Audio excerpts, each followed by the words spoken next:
두 번째 젊은 목사 이준상 목사입니다. 오늘 같이 말씀 나누기 원하는데 잠시 기도 먼저 하겠습니다. 은혜가 충만하신 하나님 아버지, 이 시간 우리가 주님의 말씀 앞에 나아갑니다. 주님, 이 말씀이 우리를 살리는 그 생명의 말씀임을 알기에 정말 이 말씀이 우리 심령 가운데 새겨지기를 원합니다. 주님, 그래서 홀로 영광 받아 주시옵시고 성령님 이 시간 함께하여 주시옵소서. 감사드리며 예수님 이름으로 기도합니다. 네, 오늘 본문 말씀을 먼저 좀 같이 읽겠습니다.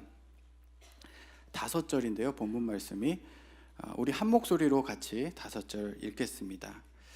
가늠한 여인들아, 세상과 벗된 것이 하나님과 원수됨을 알지 못하느냐? 그런즉 누구든지 세상과 벗되고자 하는 자는 스스로 하나님과 원수되는 것이니라. 너희는 하나님이 우리 속에 거하신 성령이 시기하기까지 사모한다 하신 말씀을 헛된 줄로 생각하느냐? 그러나 더욱 큰 은혜를 주시나니 그러므로 일렀으되 하나님이 교만한 자를 물리치시고 겸손한 자에게 은혜를 주신다 하였느니라. 그런즉 너희는 하나님께 복종할지어다. 마귀를 대적하라. 그리하면 너희를 피하리라. 하나님을 가까이 하라. 그리하면 너희를 가까이 하시리라. 죄인들아, 손을 깨끗이 하라. 두 마음을 품은 자들아, 마음을 성결하게 하라. 아멘. 네, 요즘에 교구마다 대신방이 한창 진행 중이죠. 벌써 신방을 받으신 분들도 계시고 아직 안 받으신 분들도 계실 텐데요. 저도 열심히 요즘에 신방을 다니고 있어요. 그러다가 지난 수요일에는 하루에만 6가정을 신방하게 됐습니다. 거의 하루에 한 구역을 다 찾아뵈었어요. 근데 신방 6가정 하는 것까지는 좋았는데 제가 그날 새벽기도 설교도 있었고 또 저녁에 수요 예배 때는 담임 목사님께서 설교만 마치시고 바로 뉴저지 가셨거든요. 그래서 나머지 기도 인도를 저에게 맡기고 가셨어요. 그렇게 정신없는 하루를 보내고 난 후 다음날 교회 나오는 차 안에서 내 지갑 하면서 지갑 안 갖고 나온 걸 알았어요. 그래서 뭐 집에 놔두고 왔겠지, 집에 가서 저녁에 가서 보면 있겠지 하고 하루를 보내고 들어가서 봤는데 없는 거예요. 가라지부터 침실까지 몇 번씩 왔다 갔다 하면서 내가 수요일 밤에 옷을 어디다 벗어놨었지? 부터 해서 그날 밤의 모든 디테일과 동선을 아무리 짜내고 짜맞춰 봐도 없는 거예요. 혹시 차 안에 바닥에 떨어지진 않았나? 정말 이 두뇌를 풀 가동해서 가능한 모든 경우의 수를 다 생각해서 뒤져봤는데도 제 지갑은 어느 곳에도 보이질 않았어요. 우리 막내가 와서 그렇게 찾고 있는데 저한테 와서 놀아달라고 그러더라고요. 그래서 제가 아빠 지금 지갑을 못 찾아서 슬퍼, 그렇게 얘기를 했어요. 그러니까 그럼 내가 찾아줄게. 그러고 딱 3걸음 걸어가고 나서 뒤를 돌아보더니 근데 지갑이 안 보여, 이렇게 얘기하고 제 갈 길을 가더군요. 아마 3걸음 만에 그건 자기가 할 일이 아니란 걸 깨달은 모양이에요. 그렇게 막내딸의 위로 아닌 위로를 받고, 문제는 제가 오늘 이 시간 주일 설교를 맡았다는 거예요. 며칠밖에 남지 않은 이 설교 준비를 해야 되는데 책상에 앉으면은 자동으로 그 수요일 밤에 제 동선이 떠오르면서 그 희미한 기억의 파편 조각들이 막 제 마음속을 둥둥둥둥 떠다니는 거죠.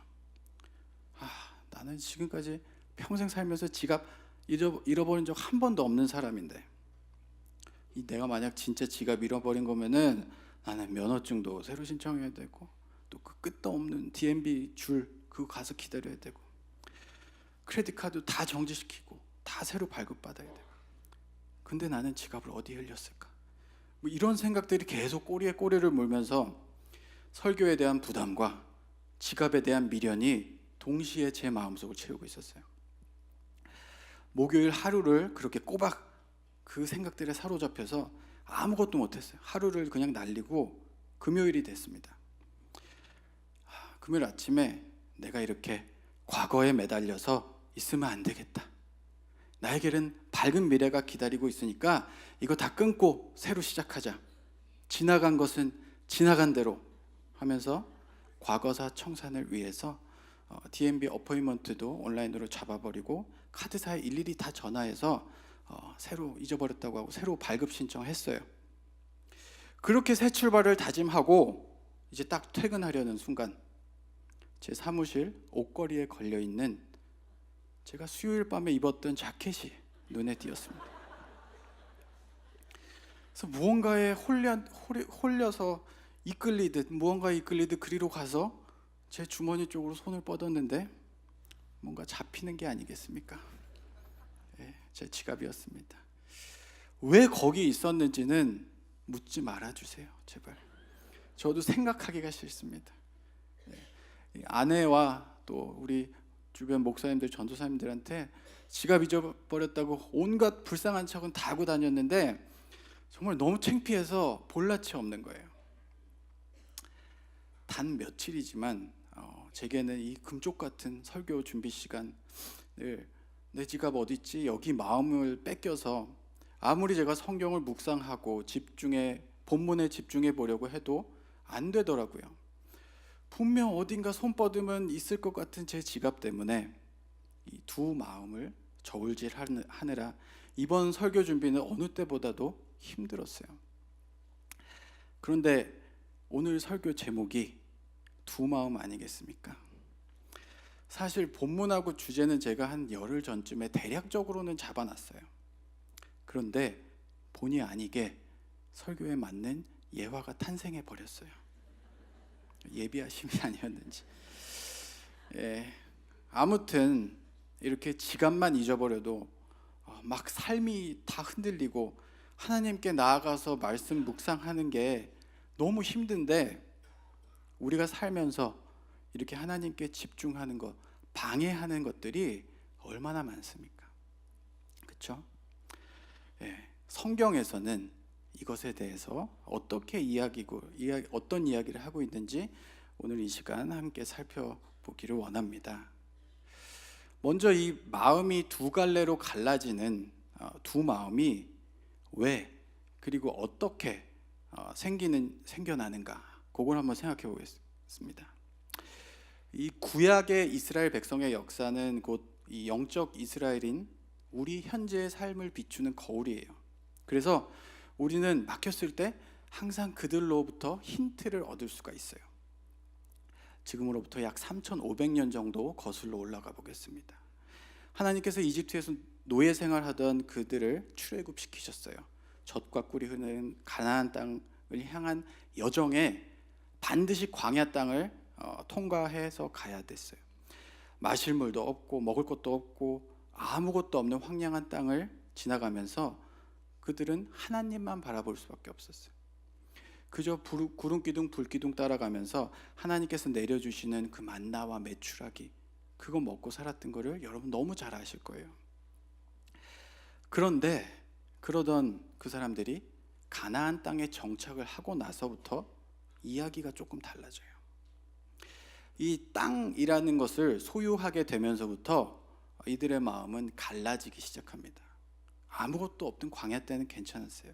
근데 내가 무언가를 내 거다라고 챙기게 되었을 때 그때부터 다른 마음이 생기게 되는 거예요.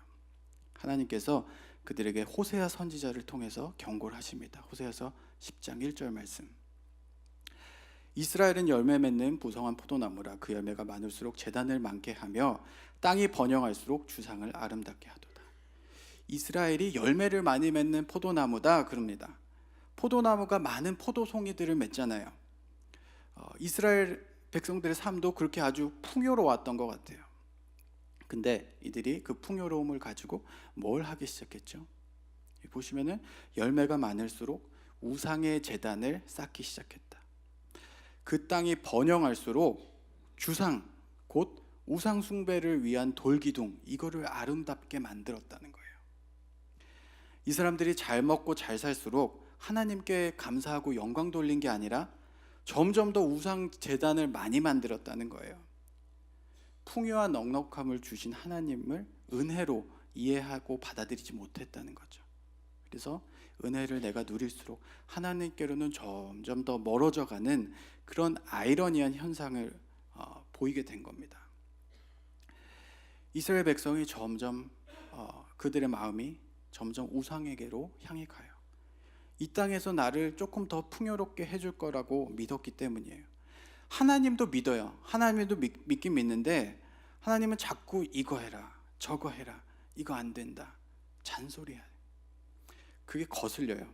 근데 우상은 내가 가서 그저 제사 몇 번 지내고 그 바알이 좋아한다는 음란한 제사 그거 몇 번 해주면은 비를 내려주거든요.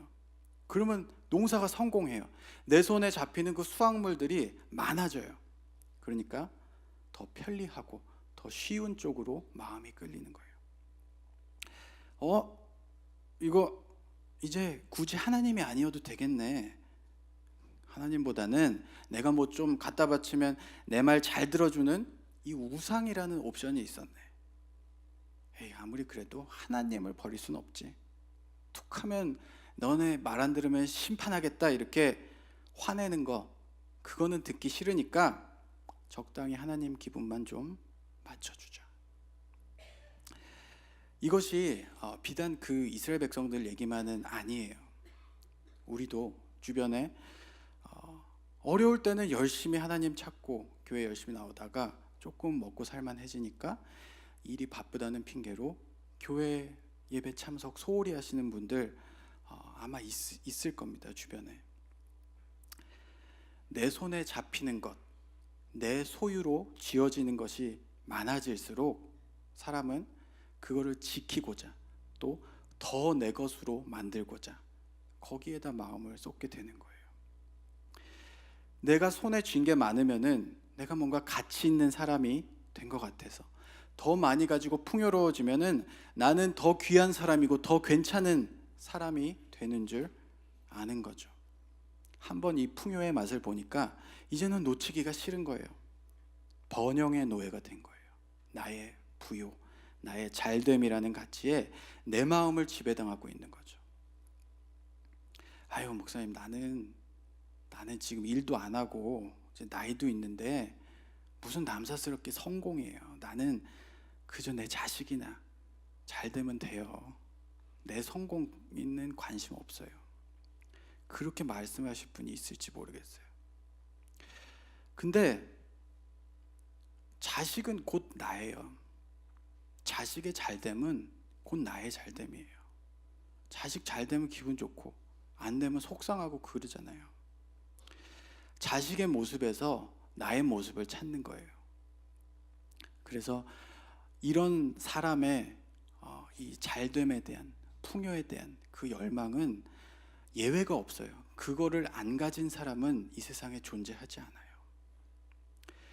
그런 이스라엘 백성들을 지켜보던 하나님께서 뭐라고 말씀하시는지 우리 호세아서 10장 2절 보겠습니다. 제가 읽겠습니다. 그들이 두 마음을 품었으니 라고 얘기합니다. 바로 그게 두 마음이라는 거예요. 하나는 하나님, 하나는 우상, 이렇게 두 개 마음을 품고 있는 것. 하나님뿐만 아니라 내 소유로, 내 가치로 증명하고 그것으로 내가 만족을 찾으려는 모든 시도, 그것이 바로 우상이고 그게 다른 말로 나 숭배인 거예요. 예수님께서도 이 두 마음에 대해서 지적을 하십니다. 그런데 표현이 조금 달라요. 마태복음 6장 24절 말씀 우리 같이 한번 읽어볼까요? 한 사람이 두 주인을 섬기지 못할 것이니 혹 이를 미워하고 저를 사랑하거나 혹 이를 중히 여기고 저를 경히 여김이라. 너희가 하나님과 재물을 겸하여 섬기지 못하리라. 그 두 주인이 누군가 하면은 맘몬과 하나님, 재물이라고 번역이 됐죠. 여기는 맘몬이 이거 원래 우상신의 이름이에요. 맘몬이란 우상신. 그런데 그 맘몬을 부려서 맘몬에게 제사 지내서 얻는 그 재물, 뭐 부와 영화, 풍요, 그게 누구 겁니까? 내 거예요. 내 소유예요. 그러니까 지금 예수님께서 하는 말씀은 결국 하나님과 나라는 두 주인을 섬기지 못한다는 거예요. 그런데 오늘날 대부분의 이 많은 기독교인들이 내가 주인이 되어서 하나님을 램프의 요정처럼 부려서 내가 원하는 거 얻어내려고 하지, 내가 하나님의 종이 되어서 그분의 뜻이 나를 통해서 성취되는 것을 원하지 않아요. 그런데 예수님께서는 분명 두 주인은 못 섬긴다 라고 하셨거든요. 그게 바로 성경이 지적하는 갈라진 두 마음이고 곧 부정한 마음이고 하나님의 진노 아래 놓일 죄의 실체인 거예요. 이렇게 우상신을 섬기는 것, 곧 나라는 주인을 섬기는 것, 이것이 성경이 말하는 간음이에요. 영적인 간음. 그래서 오늘 야고보서 본문이 이렇게 시작합니다. 야고보서 4장 4절 말씀 우리 같이 한번 읽겠습니다. 간음한 여인들아, 세상과 벗된 것이 하나님과 원수됨을 알지 못하느냐? 그런즉 누구든지 세상과 벗이 되고자 하는 자는 스스로 하나님과 원수되는 것이니라. 여기 간음한 여인들이라 하면은 하나님 이외의 것을 의지하고 기대하고 바라보는 사람들 가리켜요. 그 이스라엘 백성들 그때나 지금이나 사람들이 점점 물질적인 풍요나 우리 눈에 보이고 손에 잡히는 것에 의존하면서 자꾸 거기에다가 내 삶의 성공과 잘됨에 대한 가능성을 거기다 둬요. 일단 교회에서 들은 게 있으니까 영혼 문제는 해결해야겠어요. 그래서 기왕이면 천국 가야지, 지옥 가서 고생할 거 뭐 있어? 그러면서 교회 예배는 출석하면서 입으로는 고백을 해요. 근데 하나님만 붙드는 게 아니라 현실에서는 세상 사는 대로 이 땅에서도 내가 그리는 그 천국의 삶, 성공과 번영과 풍요의 삶, 그거 나 이 땅에서도 누려야겠어. 그러면서 세상의 원리와 방법대로 살아가는 거죠. 그러한 추구가 곧 간음이고 세상과 벗된 것인 동시에 하나님과는 원수되는 것이다 라고 이야기합니다. 자, 여기서 여러분 안에 반사적으로 이런 질문이 떠오르실 수가 있을 것 같아요. 그러면은 내가 성공해서 돈 많이 벌고 좀 풍족하게 살면은 그 자체가 내가 하나님과 원수된다는 말인가? 그런 말이 아니에요. 우리가 신앙생활에서 흔히 가지고 있는 잘못된 전제 중에 하나가 나는 잘 돼야 된다예요. 하나님 믿는 내 삶은 잘 되는 게 맞다. 근데 그건 틀렸어요. 그냥 내 바람이 그럴듯하게 신앙으로 포장돼 있을 뿐이에요. 우리 믿는 자가 따라가야 할 삶이 누구의 삶입니까? 예수님 삶이에요. 세상이 말하는 성공과 풍요가 그분의 삶 가운데 있나요? 또 히브리서 11장에 나오는 그 믿음의 선진들, 우리 선배들의 삶을 봐도 그런 것들은 성경 어디에도 보이지가 않아요. 우리의 목적지는 거기가 아니란 말이에요. 그런 성공이나 풍요, 번영 이런 것들은 하나님께서 우리를 거룩과 구원으로 인도하시는 길에 필요하면은 허락하시고 또 필요에 따라 빼앗아 가기도 하시는 그런 수단일 뿐입니다. 그거를 절대 목적으로 살아서는 안 돼요. 우리가 그거를 목적으로 추구하는 자가 하나님과 원수된 자이고 간음한 여인이다, 그런 말이에요. 그렇게 세상과 벗대어 간음하는 우리를 하나님께서는 어떻게 바라보실까요? 5절 말씀 제가 읽겠습니다. 너희는 하나님이 우리 속에 거하신 성령이 시기하기까지 사모한다 하신 말씀을 헛된 줄로 생각하느냐? 간음이라는 거는 내 원래 배우자가 따로 있잖아요. 내 배우자를 따로 두고 가서 딴짓하는 거잖아요. 근데 내 원래 짝이 누군가요? 예수님이에요. 그분이 내가 간음했다고 해가지고 뭐? 너 바람 폈어? 아유, 그냥 너 될 대로 살아. 네 마음대로 살아. 그리고 내버려 두시는 분인가요? 아니라는 거예요. 하나님께서 우리를 얼만큼 사랑하시는지, 성령이 시기하기까지 우리를 사모하신다는 거고, 그거는 그냥 하는 말이 아니라는 거예요. 헛된 말이 아니라 진리라는 거예요. 진실이라는 거예요. 사랑이라는 것은 all or nothing이에요. 사랑이 하나님의 속성이라서 더 그래요. 100%가 아니면은 의미가 없어요. 이제 곧 발렌타인데이가 다가오죠. 서로 이제 사랑하는 부부에게 카드를 쓰실 때, 여보, 나를 99%만큼이나 사랑해줘서 정말 고마워, 그렇게들 쓰시나요? 우리가 하나님을 99% 사랑한다고 했을 때, 하나님은 우리가 다른데 마음을 두는 그 1%가 너무 아쉽고 너무 마음이 아프신 거예요. 하나님께 99%는 0%하고 같은 거예요. 0하고 같은 거예요. 우리가 전부 드리는 사랑이 아니면 아무런 가치가 없는 겁니다. 왜냐? 하나님은 자기 아들을 희생시켜 가면서까지 먼저 우리를 사랑하신 분이기 때문에, 그렇게 우리의 간음과 세상과 벗됨, 또 나 중심의 삶, 100%가 아닌 사랑을 그냥 보고만 계시지 못하고 마음속에 시기하고 질투하신다는 거죠. 6절 말씀 보시겠습니다. 제가 읽을게요. 그러나 더욱 큰 은혜를 주시나니 그러므로 일렀으되 하나님이 교만한 자를 물리치시고 겸손한 자에게 은혜를 주신다 하였느니라. 여기서 말하는 겸손은 우리가 흔히 생각하는 사전적인 의미가 아니에요. 자기를 이렇게 막 내세우지 않고 잘난 척하지 않고 양보하고 조용조용하게 말하고 그런 전통적인 미덕을 말하는 게 아니에요. 하나님, 당신만이 내 유일한 소망이요 도움이시기에 당신만 바라보고 의지합니다 하는 태도예요. 그럼 반대로 교만은 뭘까요? 나는 굳이 하나님 없어도 돼, 나 혼자도 잘할 수 있어, 이렇게 내 경험과 능력 의지하면서 하나님으로부터는 내가 독립해도 살 수 있다는 그런 모든 삶의 방식과 태도를 말해요.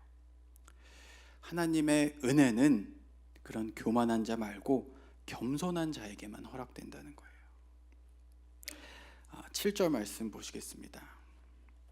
같이 한번 읽어볼까요? 그런즉 너희는 하나님께 순복할지어다 마귀를 대적하라 그러면 너희를 피하리라. 마귀를 대적하랍니다. 우리가 대적할 마귀가 뭔가요 도대체? 그 복음서에 보시면은 주님께서 가장 사랑하는 제자 중 하나였던 베드로에게 예수님이 너 사탄이야 이렇게 말씀하시죠. 그 장면에서 한번 힌트를 얻어볼게요. 마태복음 16장 22절 23절 제가 읽겠습니다. 베드로가 예수를 붙들고 항변하여 이르되 주여 그리 마옵소서, 이 일이 결코 주께 미치지 아니하리이다. 예수께서 돌이키시며 베드로에게 이르시되 사탄아 내 뒤로 물러가라, 너는 나를 넘어지게 하는 자로다. 네가 하나님의 일을 생각하지 아니하고 도리어 사람의 일을 생각하는도다. 예수님이, 이게 어떤 장면이냐면 예수님이 나는 곧 십자가에 달려서 죽을 거야 라고 이제 자신의 운명을 제자들에게 이야기하세요. 그때 베드로가 펄쩍 뛰면서 그러시면 안 됩니다 이렇게 말리는 장면이에요. 베드로가 왜 그랬을까요? 왜 말렸을까? 예수님이 걱정돼서, 그 십자가에 달려 죽는 예수님의 처지가 너무 불쌍해서, 안타까워서? 만약 그런 이유로 예수님을 그렇게 말렸다면은 예수님이 사탄아 막 이렇게까지는 얘기 안 하셨을 것 같아요. 그때 당시 이 로마의 식민지가 돼버린 이스라엘 땅에 사는 예수님의 제자들을 비롯한 모든 유대인들이 바라고 기대하고 오매불망 기대하고 있던 것은 예전에 다윗 시대의 그 찬란했던 이스라엘의 영광을 다시 한번 그들에게 가져다 줄 강한 힘을 가진 세상 왕으로 오신 메시아 예수님 기다리고 있었어요. 그래서 자신들의 그 볼품없는 어부 인생들, 세리 인생들 미련 없이 버리고 떠났어요. 그리고 예수님 따라다니면서 세상을 한번 내가 뒤집어 엎어보자. 그리고 그 강한 세상 왕이신 예수님 옆에서 나도 벼슬자리 하나 차지해서 팔자 한번 고쳐보자. 그런 욕망이 베드로에게 있었던 거예요. 이제껏 그런 마음으로 온갖 고생 다 참으면서 이게 올라오는 거 꾹꾹 누르면서 예수님 수발 들고 따라다니고 있었는데 그러고 있었죠. 근데 예수님 보니까 간간히 죽은 사람도 다시 살리시고 병도 고치시고 먹을 것도 막 뻥튀기 시켜주시고 내 계획대로 잘 돼가고 있어요. 이대로 가면은 내가 분명 괜찮은 자리를 하나 차지할 거야. 근데 갑자기 이제 나는 고난을 당하고 죽을 것이다. 이런 말씀을 하시는 거예요. 이게 무슨 소리예요? 베드로에게는 하늘이 무너지는 소리예요. 예수님, 그럼 나는요? 나 다 버리고 당신을 쫓았는데 이제 벼슬자리 하나 내가 차지해서 떵떵거리면서 사는 일만 남았는데 예수님 죽어버리면은 다 그게 물거품 되는 거잖아요. 예수님, 그리 마옵소서. 안 돼요. 그런 일은 절대 주님에게 일어나지 않을 겁니다. 이렇게 베드로가 생떼를 쓰는 거예요. 베드로가 지금 왜 이러는 겁니까? 자기 자신 때문이에요. 예수님 때문에 그런 게 아니에요. 지금까지 나의 언젠가 내 삶 가운데 찾아올 나의 성공과 번영, 부와 명예 이런 거 생각하면서 당신 따라다녔는데 지금 와서 당신이 그렇게 나한테 그렇게 나오면 안 되지. 이거예요, 베드로는. 인간의 마음과 생각을 꿰뚫어 보시는 예수님께서 그 베드로의 생각을 읽으셨어요.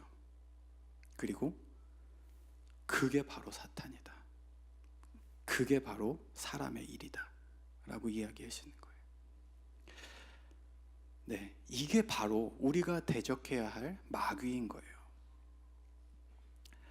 그 마귀는 꼭 재물이란 형태 아니더라도 이렇게 베드로의 경우처럼 다양한 모습으로 나타나요.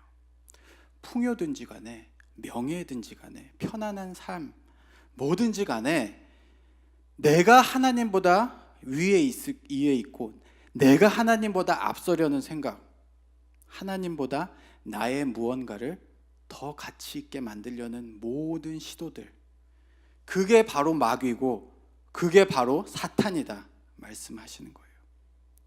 이렇게 몸 시뻘겋고 막 뿔 달리고 창 들고 그런 거 생각하시면 안 돼요.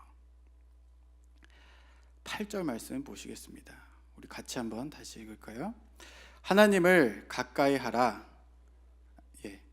주시면은 하나님을 가까이 하라. 그리하면 너희를 가까이 하시리라. 죄인들아 손을 깨끗이 하라. 두 마음을 품은 자들아 마음을 성결케 하라. 그렇게 마음속에 간음하고 마귀의 일로 가득 찬 우리들이 할 일을 뭐라고 합니까? 하나님을 가까이 하라. 그럼 어떻게 하나님을 가까이 할 수가 있습니까?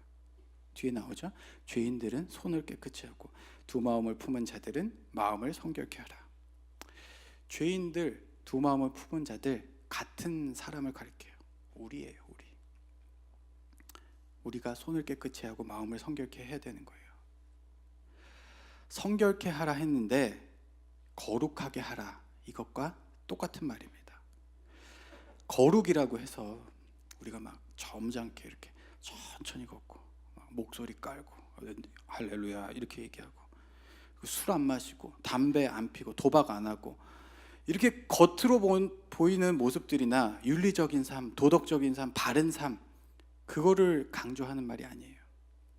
거룩의 히브리어 개념은 구별됨, 잘라냄, 분리함 이런 뜻입니다. 더러운 것, 부정한 것으로부터 구별된 상태다. 내 마음속에 내가 하나님 사랑하는 마음 이외의 것들은 다 잘라내는 거예요. 그거 분리하라는 거예요. 내 안에서 끊임없이 또 나를 만족시켜줄 내 우상들을 만들어내는 일, 그거 그만하고 예수님 한 분만으로 만족하라는 겁니다. 그게 바로 성경이 말하는 거룩이고 성결이에요. 그러면은 거룩과 성결의 마음으로 하나님을 가까이 한 사람들, 그 사람들에게는 어떤 결말이 기다리고 있을까?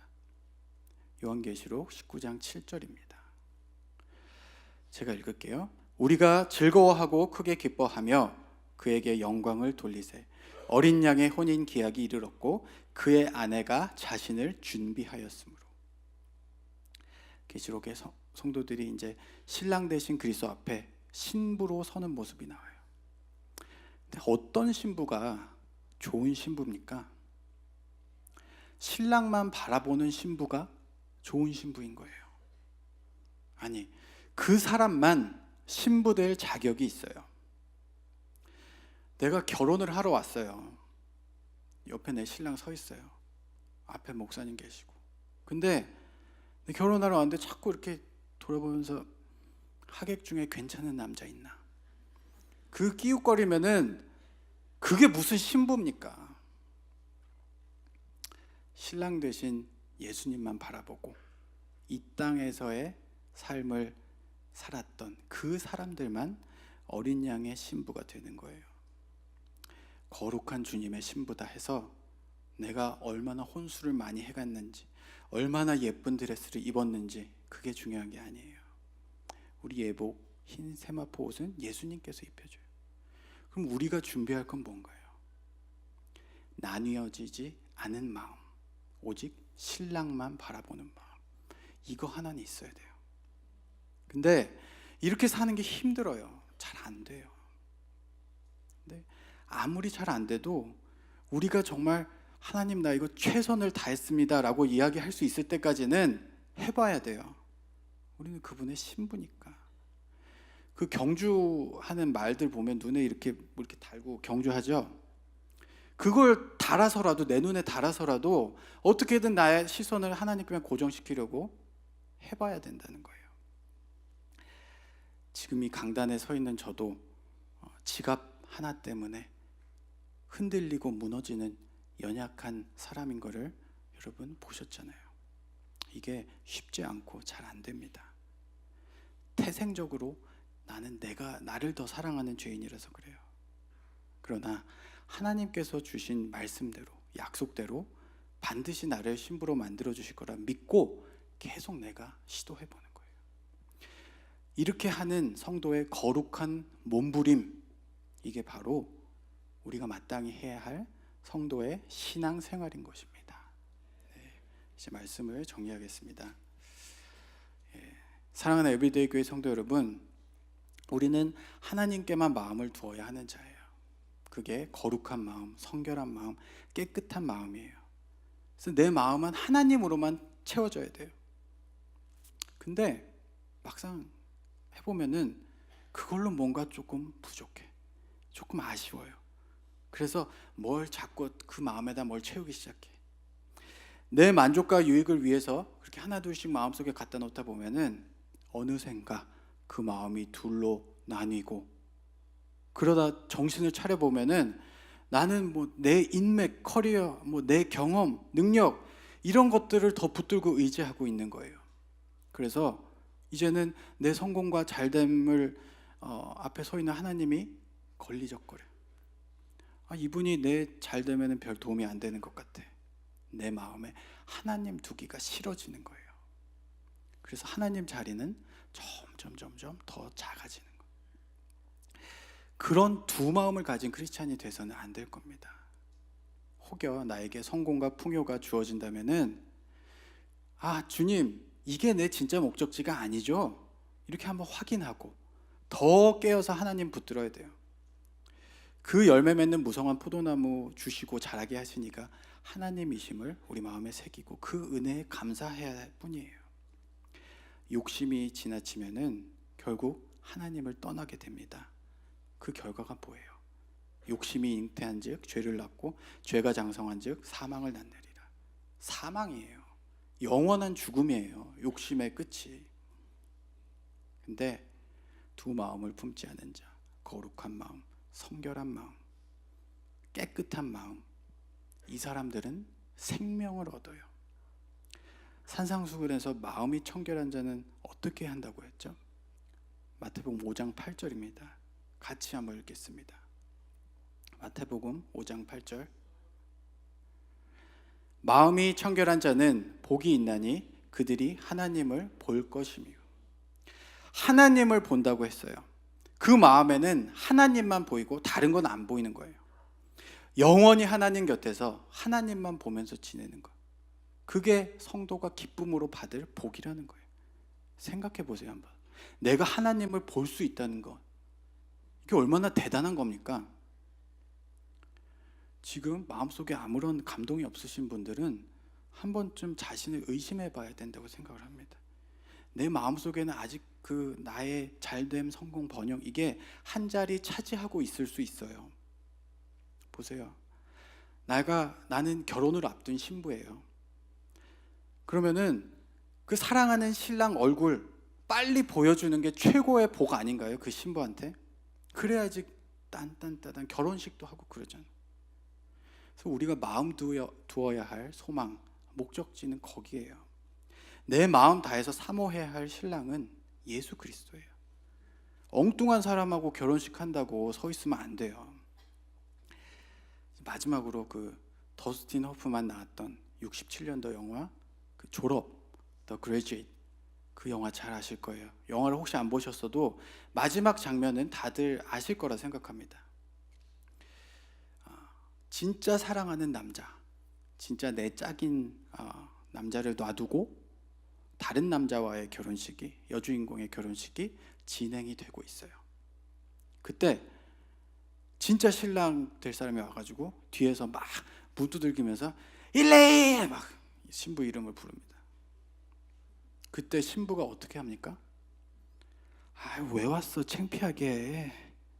난 지금 이 사람도 괜찮은데 왜 왔어? 그러면서 난처해하고 머뭇하나요? 아니에요.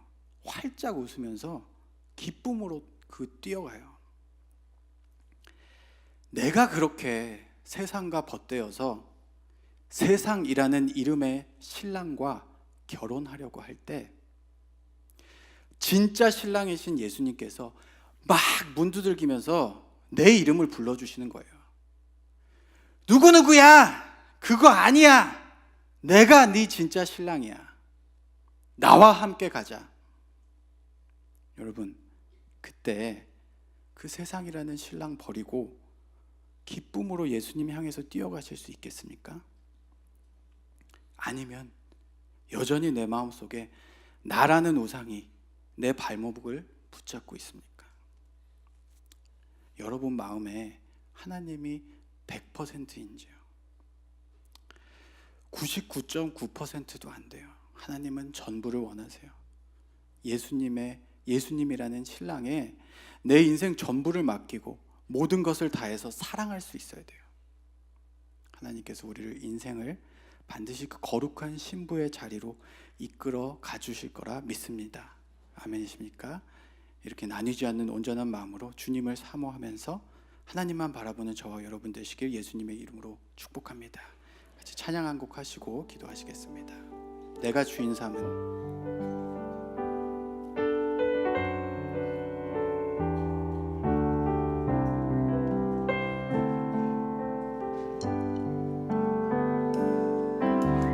주인 삼은 모든 것 내려놓고 내 주 되신 주 앞에 나가 내가 사랑했던 모든 것 내려놓고 주님만 사랑해 주 사랑 거친 풍랑에도 깊은 바다처럼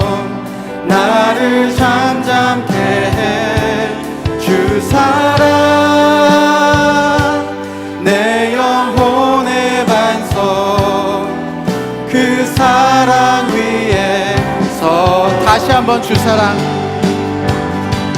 주 사랑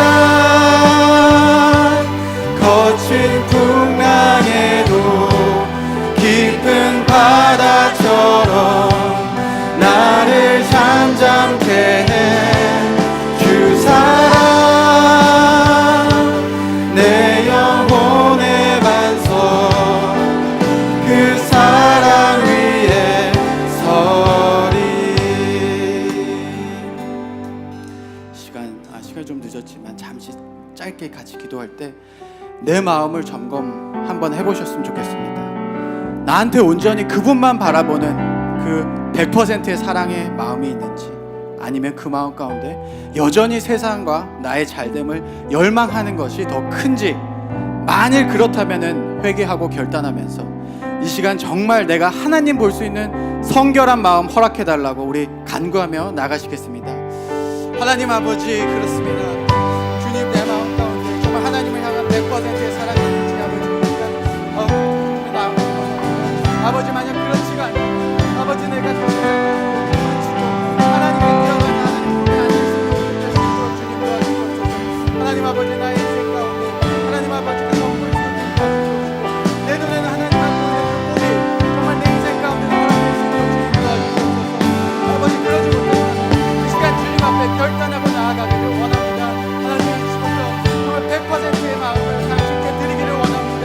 나의 전부를 하나님께 드리기를 원합니다. 하나님, 그런 마음 받아주시옵소서. 그 마음을 받아주시옵소서. 아버지, 내가 힘든 싸움 싸우는 가운데, 그 거룩한 몸을 놓치는 가운데 하나님께서 정말 나의 갈 길을 인도하여 주시옵소서.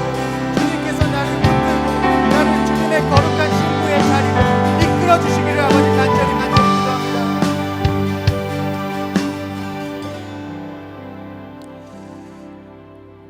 은혜로우신 하나님 아버지, 마음이 두 갈래로 갈라져서 하나님 이외에 다른 만족을 찾았던 이스라엘 백성 모습을 통해 우리의 삶을 비추심을 감사드립니다.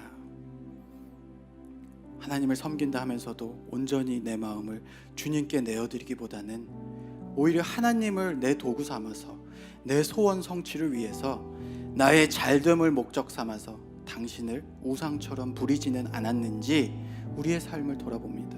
그런 모습이 있었다면 주 앞에 무릎으로 회개하기 원합니다. 마지막에 신랑 되신 그리스도의 신부로 서게 될 때에 그렇게 당신 곁에서 주님만 볼 수 있고 주님만 붙드는 것이 내게 허락된 가장 커다란 복임을 기뻐하고 만족하며 그로 인해 영원히 찬송을 올려드리는 주님의 거룩한 신부 되도록 주님 역사하여 주시옵소서. 이제는 십자가에 죽으시고 부활하신 우리 주 예수 그리스도의 은혜와 성령이 시기하기까지 우리를 사모하시는 하나님 아버지의 크고 놀라우신 사랑과 우리가 거룩으로 나아가는 길에 중보자 되어 주시는 성령님의 감화같은 교통하심이 여기 모인 성도님들 머리 위에 영원토록 함께 있을지어다.